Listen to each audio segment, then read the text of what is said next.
जय हिंद दोस्तों, स्वागत है आपका आपके अपने यूट्यूब चैनल मैथ मॉनिटर में। देखिए, आज का जो टॉपिक है वो एज से संबंधित है। एज एक ऐसा टॉपिक है जो कि सारे एग्जाम में इस टाइप के प्रश्न पूछे जाते हैं। तो आप लोग इस वीडियो को शुरू से लेकर अंत तक देखें ताकि आपके एज से संबंधित जितने सारे प्रॉब्लम है वो सारे प्रॉब्लम दूर हो जाएंगे। दोस्तों, प्रश्न कुछ इस प्रकार है। 4 वर्ष पूर्व ए और बी के उम्र का अनुपात 3:2 था तथा 6 वर्ष बाद उनके उम्र का अनुपात 5:4 हो जाएगा। ए का वर्तमान उम्र ज्ञात करें। ठीक है दोस्तों, देखिए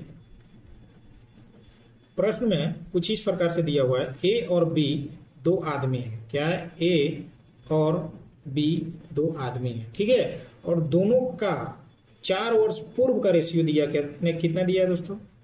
3:2 जो रेशियो दिया हुआ है वो दिया हुआ है 4 वर्ष पूर्व का। देखिए, ये जो है दोस्तों, ये उम्र संबंधित जो टॉपिक है ये पार्ट 3 है। इससे पहले पार्ट 2 जो है 2 पार्ट बन चुका है। आप लोग पहले जाके उसको देखें। अगर आप लोग उसको पहले से देख लेते हैं तो इस प्रकार के प्रश्न को समझने में आसानी होगी। अगर आप लोग इसको फर्स्ट बार भी देख रहे हैं तब पर भी आप लोग को अच्छे से समझ में आ जाएगा। देखिए, प्रश्न को ध्यान से पढ़िए। 4 वर्ष पूर्व ए और बी के उम्र का अनुपात 3:2 था। देखिए, 4 वर्ष पूर्व इनके अनुपात कितना है? 3:2। ठीक है, प्रश्न में जैसे पूछ रहा है वैसे लिख दिए। उसके बाद दिया हुआ है 6 वर्ष बाद उनके उम्र का अनुपात 5:4 है। 5:4 है कब का दोस्तों? 6 वर्ष बाद का। ये जो अनुपात दिया हुआ है ये 6 वर्ष बाद का है और ये जो है वो 4 वर्ष पूर्व का है। ठीक है दोस्तों, दोनों का रेशियो लिख लिए। ठीक, अब उसके बाद हम लोग क्या करते हैं, यहाँ पे दोनों का अंतर देखते हैं और दोनों का अंतर जो है दोस्तों वो समान आना चाहिए। अगर समान नहीं आ रहा है तो उसका भी तरीका आप लोग देखेंगे कि कैसे हम लोग इसका अंतर जो है उसको हम अंतर को समान करेंगे। सबसे पहले क्या करेंगे, इन सबके स्थान पे x लगा देते हैं। x लगा देंगे ताकि आपको समझने में आसानी होगी। अब देखिए, यहाँ पे 3x, इसका अंतर कितना है? 2 का। और यहाँ पे कितना अंतर है दोस्तों? यहाँ पे भी 2 का अंतर है। देखिए, 2 का अंतर है और इधर भी 2 का अंतर है। यहाँ कितने का अंतर है दोस्तों? 2x का अंतर है। और इधर भी कितने का अंतर है दोस्तों? 2x का। ठीक, अब देखिए यहाँ पे है 2x, अंतर को लिखेंगे, जो अंतर है उसको लिखेंगे और उसके बाद यहाँ पे बराबर डाल के यहाँ देखिए ये 4 वर्ष पूर्व का दिया हुआ है और ये 6 वर्ष बाद का दिया हुआ है। पिछले प्रश्नों में हम लोग क्या देखते थे, यहाँ पे जो दिया रहता था वर्तमान दिया रहता था और उसके बाद 9 वर्ष बाद दिया रहता था। ठीक है, तो यहाँ पे हम लोग जो एज था वो 9 का 9 ही लिखते थे। लेकिन इस वाले प्रश्न में क्या हुआ है दोस्तों, इस वाले प्रश्न में देखिए 4 वर्ष पूर्व का दिया हुआ है और ये 6 वर्ष बाद का दिया हुआ है। इसमें वर्तमान का नहीं दिया है।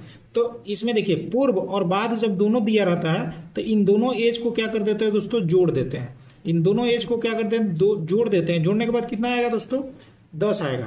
क्या करते हैं? 4 वर्ष पूर्व और 4 वर्ष बाद, पूर्व और बाद दिया रहता है तो इन दोनों उम्रों को क्या करते हैं? जोड़ देते हैं। ठीक है, दोनों वर्षों को, यहाँ पे दोनों वर्ष को क्या कर देते हैं दोस्तों? जोड़ देते हैं। जोड़ने के बाद कितना आया? 10। तो यहाँ पे 10 लिख दिए। ये x को यहीं पे लिख देंगे और बराबर क्या कर देंगे? 10/2। इसको कटाइए, कितना बार में जाएगा? 5 बार में। x का मान कितना आएगा दोस्तों? 5। ठीक है, देखिए पिछला प्रश्न में जो था उसमें वर्तमान का अनुपात दिया रहता था और 9 वर्ष बाद या 9 वर्ष पहले का दिया रहता था। ठीक है, तो यहाँ पे हम लोग अंतर समान करके यहाँ पे अंतर लिखते थे और उसके बाद यहाँ पे जो उम्र है उसी को लिख देते थे, जो यहाँ पे उम्र है। लेकिन यहाँ पे इस वाले प्रश्न में जो है वो क्या दिया हुआ है? 6 वर्ष पूर्व का दिया है और 6 वर्ष बाद का दिया हुआ है। ठीक है, और पूर्व और बाद दिया रहता था, इन दोनों को क्या कर देते हैं? हम जोड़ देते हैं, जोड़ के लिख देते हैं। सेम प्रोसेस है उसी तरह से। तो x का मान आ गया कितना? 5। अब क्या करेंगे? ए का वर्तमान उम्र ज्ञात करें। प्रश्न में पूछ रहा है ए का वर्तमान उम्र ज्ञात करें। इसमें तो वर्तमान उम्र दिया नहीं है, इसमें तो ये वाला दिया है। वो क्या दिया है? 4 वर्ष पूर्व का दिया है। तो हम लोग इस पे रखेंगे और चाहे इस पे रखेंगे, दोनों पे रखिएगा, मान सेम आएगा। तो अब देखिए यहाँ पे 4 वर्ष पूर्व, तो इसे लिखेंगे 4 वर्ष पूर्व ए का उम्र। ठीक है दोस्तों, 4 वर्ष पूर्व ए का उम्र। मैं आप लोगों को प्रश्न को समझा रहा हूँ, इसलिए थोड़ा टाइम लग रहा है। आप लोग अगर इस प्रकार के प्रश्न का प्रैक्टिस करेंगे तो आप लोग इसको बहुत जल्द सोल्व कर पाएंगे। ठीक है दोस्तों, आप लोगों को अगर बेसिक मजबूत रहेगा, आप अगर बेसिक कॉन्सेप्ट अच्छे से समझते हैं तो आप परीक्षा में बनाइएगा। जब आपको ट्रिक नहीं याद रहेगा तो आप बेसिक कॉन्सेप्ट से भी इस प्रकार के प्रश्नों को बना सकते हैं। तो इसलिए आपको सबसे पहले बेसिक कॉन्सेप्ट जो है वो क्लियर होना चाहिए। ठीक है, तो 4 वर्ष पूर्व ए का उम्र जो दिया हुआ है वो कितना दिया हुआ है, 3x दिया हुआ है। ये 4 वर्ष पूर्व का दिया हुआ है दोस्तों, ध्यान दीजिएगा। और प्रश्न में वर्तमान का पूछ रहा है तो हम लोग पहले 4 वर्ष पूर्व का निकाल देते हैं। तो ये हो जाएगा 3 और x का मान आया था 5, तो यहाँ पे 5 लिख देंगे। ये आ गया कितना, 15। ये जो 15 उम्र आया वो कितना है दोस्तों, 4 वर्ष पूर्व का है। ये 4 वर्ष पूर्व का है। और हमको वर्तमान में जाने के लिए क्या करेंगे, ये 4 वर्ष पहले कितना था, 15 साल। तो अभी कितना होगा, अभी मतलब 4 वर्ष पहले 15 साल का था, तो अभी कितना होगा दोस्तों, इसमें 4 क्या कर देंगे, ऐड कर देंगे। तो ये कितना हो जाएगा, 19 साल। ठीक है, 19 साल। ठीक है दोस्तों, अगर वीडियो पसंद आया हो तो एक लाइक जरूर करें तथा अपने दोस्तों के साथ भी इसे शेयर करें। अगर आपको इस प्रश्न में थोड़ा सा भी कोई डाउट रह गया हो तो एक और प्रश्न को देखते हैं, ताकि आपके जो भी सारे डाउट है वो सारे डाउट क्लियर होते जाए। देखिए, 5 वर्ष पूर्व ए और बी के उम्र का अनुपात 4:7 था। पहले एक लाइन हम लोग पढ़े, यहां तक लिखते हैं।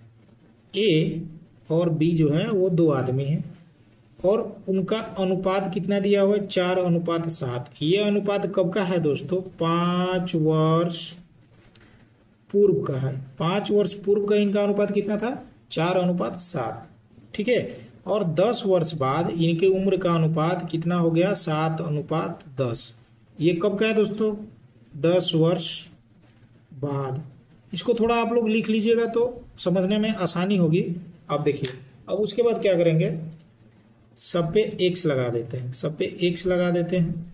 अब देखिए, अब इन दोनों का अंतर को हम लोग देखते हैं। सबसे पहले दोनों का अंतर समान होना चाहिए। अगर समान है तो बहुत जल्द बन जाएगा। देखिए, इन दोनों का अंतर कितना है दोस्तों, 3x। और इधर भी देखिए 3x, इधर भी 3x और इधर भी 3x। दोनों का अंतर समान है, मतलब 3x और बराबर। यहाँ पे क्या करते थे दोस्तों, ये 5 वर्ष पूर्व का है और ये 10 वर्ष बाद का। तो इन दोनों को क्या कर देंगे, जोड़ के और यहाँ पे लिख देंगे। कितना हो गया, 15।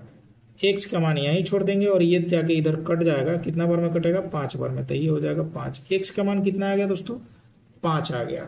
अब देखिए, a का वर्तमान उम्र ज्ञात कीजिए। प्रश्न में पूछ रहा है a का वर्तमान उम्र ज्ञात कीजिए। देखिए, ये वाला जो दिया हुआ है a का उम्र, और यहाँ पे भी दिया हुआ है a का उम्र।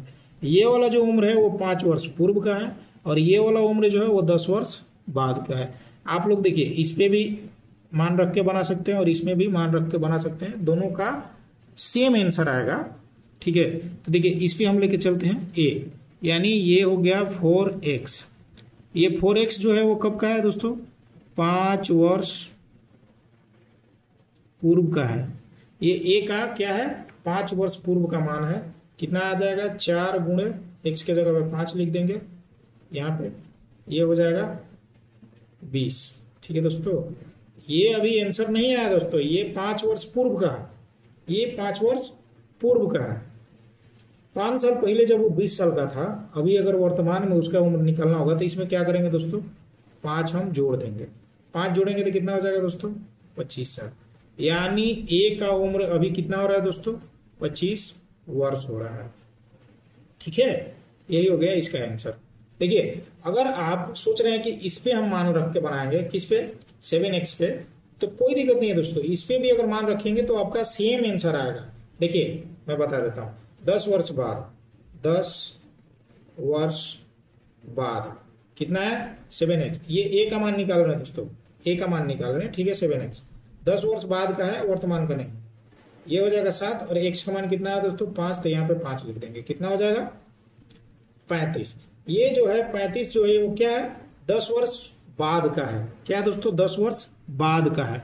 और वर्तमान में हमको जाना पड़ेगा तो क्या जाना पड़ेगा, पीछे जाना पड़ेगा। 10 साल क्या जाना पड़ेगा दोस्तों, बैक जाना पड़ेगा। तो 10 साल पीछे जाने के लिए हम लोग क्या करते हैं, इसमें 10 माइनस कर देंगे तो ये हो जाएगा 25। ठीक है, देखिए, आप यहाँ पे बनाइए चाहे यहाँ पे, दोनों का सेम आंसर आएगा। ठीक है दोस्तों, अगर वीडियो पसंद आया हो तो एक लाइक जरूर करें ताकि मुझे मोटिवेशन मिलता है। और आप लोगों को किस टॉपिक पे वीडियो चाहिए ये भी कमेंट बॉक्स में ज़रूर बताएं, तथा मेरा समझाने का तरीका आप लोगों को अच्छा लगा हो तो इस वीडियो को आप शेयर भी करें अपने दोस्तों के साथ। अगर आप लोग मेरे चैनल में नए हैं तो चैनल को सब्सक्राइब कर लें। आज के वीडियो में बस इतना ही, फिर मिलते हैं नेक्स्ट वीडियो में, तब तक के लिए जय हिंद।